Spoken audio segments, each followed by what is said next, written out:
Good evening, everyone, and a very warm welcome to our second session of Insta Live series. Um, Today, on our series, we have a very uh, inspirational guest joining. She is a great example of running against time. She is one person who has run against time to create a record. मैं बात कर रही हूँ मालती इंदौरिया जी की, जो भोपाल से है और जिन्होंने इस कहावत को बिल्कुल सही साबित किया है कि age is just a number. Malti ji ने 60 साल की उम्र में मैराथन वो मैराथन दौड़ती हैं और उन्होंने यूके बुक ऑफ रिकॉर्ड में अपना नाम दर्ज कराया है। So I welcome Malti ji, welcome to our show today. नमस्कार, थैंक यू। नमस्कार मालती जी, आप हमारे शो पे आपका स्वागत है। तो मालती जी, हमारे लोग भी एक्साइटेड है ये सुन के कि आपने इस एज में अ, अपना नाम रिकॉर्ड कराया in the UK book of records में। तो सबसे पहले आप हमें इसके बारे में बताइए, क्या था और कैसे हुआ? ये अहमदाबाद की एक ऑर्गेनाइजेशन है सायरन, जिन्होंने इंडिया की सबसे बिगेस्ट वर्चुअल रन कराई थी 15 अगस्त को। उसमें 25,415 लोगों ने पार्टिसिपेट किया था, जिसमें एक मैं भी। और उसमें मैंने 21 किलोमीटर की रन की थी और उसके लिए मेरा नाम इसमें दर्ज हुआ और मुझे ये सर्टिफिकेट मिला। वाह! सो ये जो आपने रन किया था 21 किलोमीटर का रन, तो ये आपने क्या पहली बार पार्टिसिपेट किया है या आप पहले से भी रनर रहे हो? अपने रनिंग की हिस्ट्री के बारे में बताइए। नहीं, मैं बचपन से स्पोर्ट्स में रही हूँ। मैं अपने स्कूल में एथलीट थी, जिम्नास्टिक करती थी, मलखम्ब करती थी, हॉर्स राइडिंग करती थी। तो वो तो मेरे अंदर ये समझ लो कि बचपन से ही ये चीज़ है स्पोर्ट्स का। और मैंने हमेशा अपने आप को बहुत आगे बढ़ाया है स्पोर्ट्स के अंदर और मैंने नेशनल हॉकी प्लेयर रही हूँ मैं। मैं 1980 में नेशनल खेलने गई थी। और 81 में मेरी शादी हो गई और 2018 तक मैंने कोई स्पोर्ट्स नहीं किया। तो ये जो आपने रन किया ये 2018 में किया? हाँ, ये अभी जो ये रन तो मैंने अभी 2020 में किया। जिसमें आपका नाम वर्ल्ड रिकॉर्ड में है, द हाँ, यूके बुक ऑफ रिकॉर्ड में है। तो हाँ जी। अभी आपने बोला मालती जी कि आपने 1981 से लेके 2018 तक अपना sports activity, physical activity, fitness activity बिल्कुल बंद रखा था। तो कैसे फिर आपने वापस शुरू किया इतने लंबे गैप के बाद, एंड कितना डिफिकल्ट था वो? एक समय ऐसा आता है जब हमारी शादी होती है, भारतीय महिलाओं को ये समझा दिया जाता है कि आपको अपनी गृहस्थी और घर-बार देखना है। और मेरे अंदर एक शुरू से एक जुनून है कि मैं जो भी काम करूँगी, चाहे स्पोर्ट्स में करूँ, चाहे घर का करूँ, दी बेस्ट करना। क्योंकि मैंने अपने घर में कभी काम नहीं किया था और मैंने अपने ससुराल में आके सारा काम सीखा और मैं उसके प्रति समर्पित रही। लेकिन अपने आप को भूल के जब आप सारे काम को करते हो ना, तो आपकी बॉडी आपका साथ छोड़ने लगती है। मुझे माइग्रेन, मुझे सर्वाइकल, मुझे साइटिका, मुझे स्लिप डिस्क ये प्रॉब्लम हो गई। डॉक्टरों ने कह दिया भारी चीज़ नहीं उठाना, आगे झुकना नहीं, आपको ये नहीं करना, वो नहीं करना, तो मैं रोती थी अपने आप में कि मैं कुछ भी नहीं कर सकती अब, क्योंकि घर के काम तो ज़रूरी हैं। आप अपने आप को ठीक रखने के लिए मैं सोचा करती थी कि मुझे करना क्या है अब? इस बीच में मुझे प्रॉब्लम आ गई, मेरी यूट्रस रिमूव हो गया, मेरी ओवरीज़ खराब हो गई थी, वो रिमूव हो गई। तो एक जब ओवरीज़ हार्मोन्स नहीं बनते, आप एक डिप्रेशन में चले जाते हो। तो मेरी जो गायनिक थी, उसने मुझे ये समझाया कि तुम्हें डिप्रेशन में नहीं जाना है, तुम कुछ ऐसा करो जो तुम्हें अच्छा लगे। हम्म। तो मैं अपने रूम में धीरे-धीरे योगा करना शुरू किया, जो मैं पहले चक्रासन और हैंड स्टैंड करती थी। मैंने धीरे धीरे ये सब चीजें करनी शुरू करी। जब मुझे लगा कि हाँ मैं कर सकती हूँ, झुकने के बाद मुझे दर्द नहीं है, तो मैंने अपने आप सारी बेल्टें उतारनी शुरू करी। कमर की उतारी, गर्दन की उतारी। नहीं तो वो एक अजीब सी स्थिति लगती थी कि मैं कुछ कर नहीं पा रही थी। जब मैंने ये काम शुरू किया तो मैं धीरे धीरे इस तरफ बढ़ने लगी। बच्चे बड़े हो गए, बच्चों की शादियां हो गई। तो मैंने 2018 में टीवी में देखा था, फेसबुक पे देखा था, हेल्थ क्वीन इंडिया 2018। मेरा बचपन से एक सपना था कि मैं रैंप करूं। तो मैंने अपनी बड़ी बेटी से कहा कि मैं ये करना चाहती हूँ, और उन्होंने कहा आप ऑनलाइन ऑडिशन दीजिए।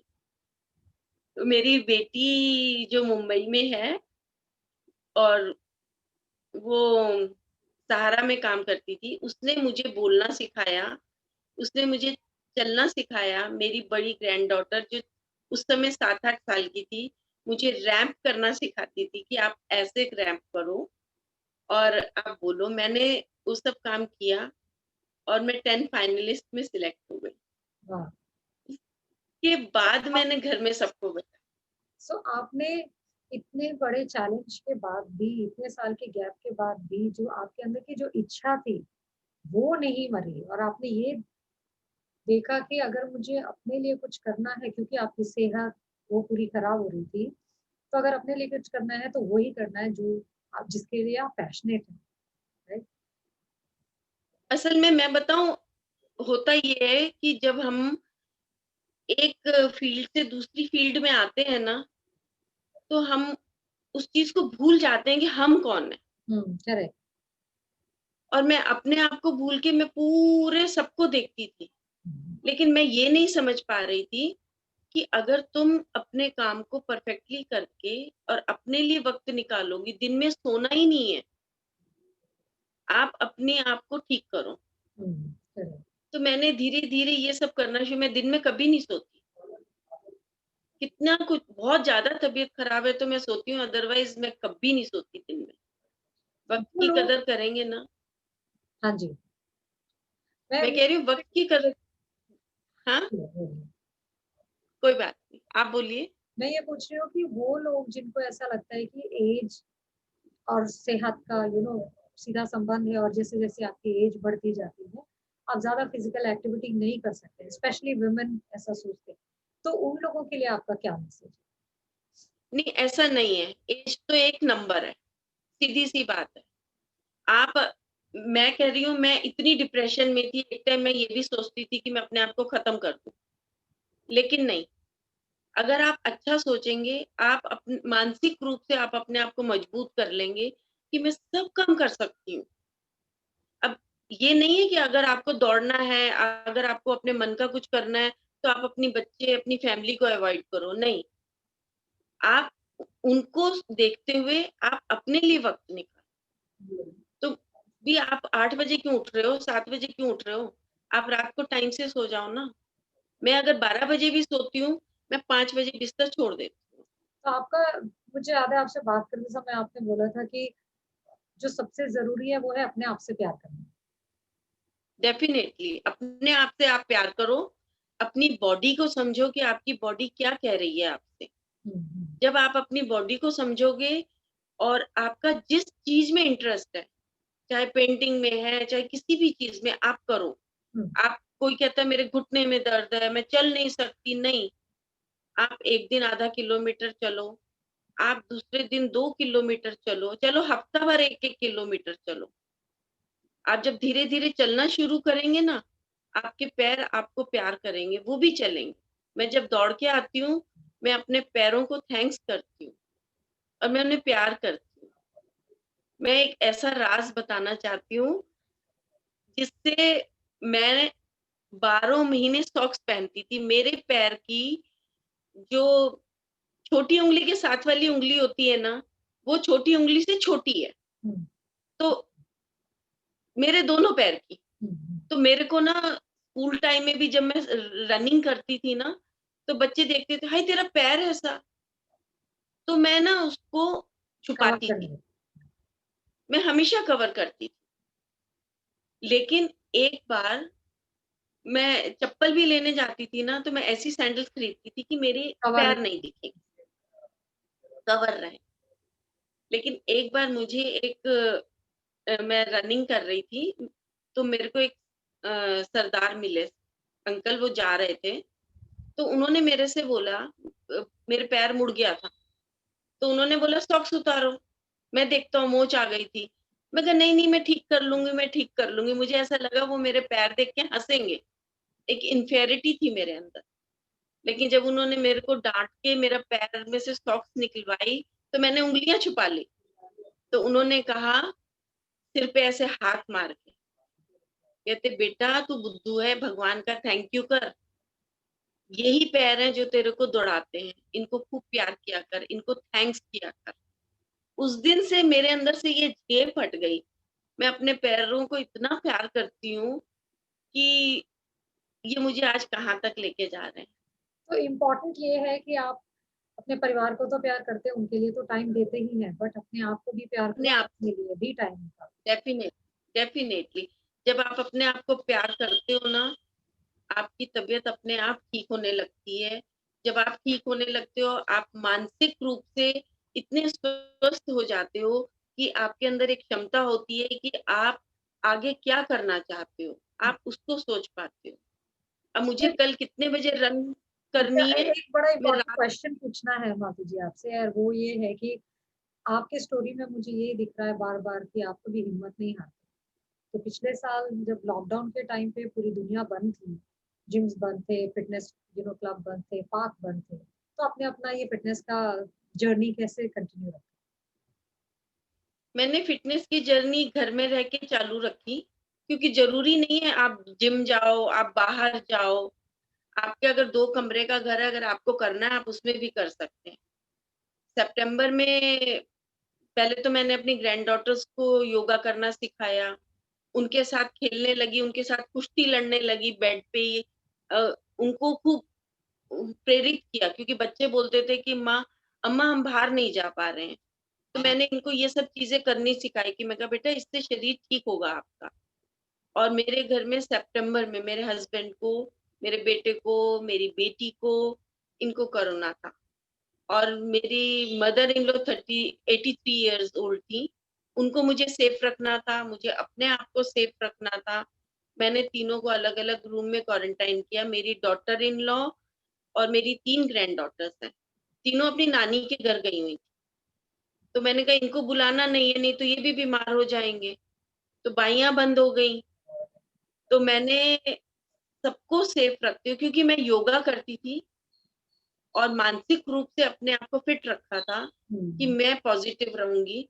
2 दिन ज़रूर मुझे तकलीफ़ हुई क्योंकि मैंने बरामदे में सोना शुरू कर दिया। ना मैं टीवी देख पा रही हूँ, ना मैं किसी से बात कर पा रही हूँ, तो मुझे अजीब-सा लगता था। मैंने अपने आप को उठाया, आप हमेशा कभी भी डाउन जाते हो ना, अपने आप से बात करो। करेक्ट। मैं अपने आप को बोलती थी, "खड़ी हो, तू रो क्यों रही है? किस लिए डिप्रेशन में जा रही है? खड़े होके ये काम कर और अपने आप को फिट रख।" और किस्मत से उन्हीं दिनों मेरी 4 वर्चुअल रन आ गई। डॉटर्स डे 27 तारीख को आई थी, तो फिर आपने उसके बाद आपने घर में 3 कोरोना पेशेंट्स का केयर किया, मदर इन लॉ का केयर किया, अपने आप को सेव किया कोरोना से, जो कि कितना इन्फेक्शियस है, और उसके बाद भी आपने अपना रन भी कंप्लीट किया। मैंने रन भी कंप्लीट किया। अगर मेरी 27 तारीख को रन है, तो मैं 26 तारीख को रात को 12 बजे डेट चेंज हो जाती है और मैं रात को 12 बजे से 2 ढाई बजे तक अपनी रन कंप्लीट करती थी। घर में ही दौड़-दौड़ के अंदर कमरों में, गैलरी में, बरामदे में, बाहर दौड़ के फिर मैं ढाई बजे के करीब सो जाती थी। सो पैशन ही है जो आपको कंटिन्यू रखता है। आपके पीछे मुझे डेफिन वो कुछ मेडल्स वगैरह दिख रहे हैं, वो सब आपने दौड़ रनिंग करके ही लिए? ये सब ये सब मेरे मेडल्स हैं, जो वाह! मैंने जीते हैं और ये मेरी ट्रॉफी है जो मेरे को 11 किलोमीटर रन में सेकंड प्राइज़ जी, मिला था। फैंटास्टिक। सो हम हमें अपना क्विकली ये सेशन कंप्लीट करना है मालती जी, तो मेरा लास्ट क्वेश्चन आपसे ये है कि जो लोग ये सोचते हैं कि एज बढ़ती जाती है तो आप फिजिकल एक्टिविटी नहीं कर सकते हैं, और स्पेशली वुमेन ऐसा सोचते हैं, और कभी ये सोचते हैं कि मैंने कभी नहीं किया तो अब कैसे शुरू करूं। उनके लिए आपका लास्ट मैसेज क्या हो? भी उनके लिए मेरा मैसेज ये है कि आप कोई भी काम ऐसा नहीं है कि जो आप नहीं कर सकती। आप अपने आप से प्यार करो, आप खुले में ज़रूर घूमो। आपको बाहर नहीं जाने को मिल रहा है अगर कोरोना के कारण, आपके घर में छत है, आपके घर में आँगन है सामने, आप 1 राउंड ज़रूर लगाओ। सवेरे जल्दी उठ के अपनी कॉलोनी में ही 1 राउंड लगा लो। जब आप अपने शरीर को एक रिदम में लेके जाओगे कि मैं स्वस्थ रहूँ, मैं अच्छी रहूँ और सोच आपको यही रखनी है कि मुझे ठीक रहना है और मैं ठीक रह के ही आगे बढ़ूँगी। मैं भगवान से एक ही प्रार्थना करती हूँ, प्रभु जाना सबको है, लेकिन मैं बिस्तर पे पड़ के नहीं जाना चाहती, मैं दौड़ते-दौड़ते उड़ा देना मुझे, वो बात अलग है, लेकिन मैं बिस्तर पे पड़ के नहीं जाना चाहती।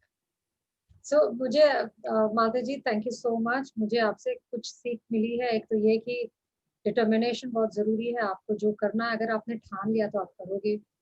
अपना मुकाबला अपने आप से ही करना है, दूसरे से मुकाबला मत करो पहले, और अपने गोल खुद सेट करो। मैं रनिंग के साथ क्राफ्टिंग भी करती हूँ। हाँ, ऑलराइट, यस। मैं रनिंग के साथ क्राफ्टिंग भी करती हूँ। ये हाँ। मेरे एनवेलप्स हैं और मेरे गिफ्ट बॉक्सेस वगैरह बनाती हूँ मैं। वाह, अगर मुझे ऑर्डर्स मिलते हैं तो मैं ऑर्डर पे भी बना के देती हूँ। Very beautiful. जैसे So you are a multi-talented person, Malti ji. We are so glad to meet you. Thank you so much, Thank you thank so you. much. We would love to know more about you, Malti ji. और हम फिर आपके तुम साथ भी connect promise होंगे। करो, हमें, सॉरी। आप भी प्रॉमिस करो कि आप भी रनिंग करोगी, अपने आप बिल्कुल, को फिट बिल्कुल, रखोगी बिल्कुल। कि मैं अपने आप को फिट, वैसे भी मैं एक फिटनेस एंथुसियास्ट हूँ। मुझे बहुत अच्छा लगता है अपने आप को फिट रखना, और आप तो एक बहुत ही बड़ा इंस्पिरेशन है, बिकॉज़ एज के साथ कैसे कंटिन्यू करना है, ये एक बहुत अच्छा सीख मुझे आपसे मिली है। So thank you so much Malti ji, thank you so much हमारे सेशन थैंक पे यू। आने के लिए। एंड देन अपने व्यूअर्स से मैं ये कहना चाहूंगी कि please keep looking at, keep watching this space. हमें हर मंडे एक ना एक इंस्पिरेशनल स्टोरी लेकर आ रहे हैं, और नेक्स्ट मंडे 18 ऑफ जनवरी को हमारे साथ सिंगापुर से हमारी गेस्ट होंगी। तो watch out for that space. Bye for now. Thank you. Thank you so much.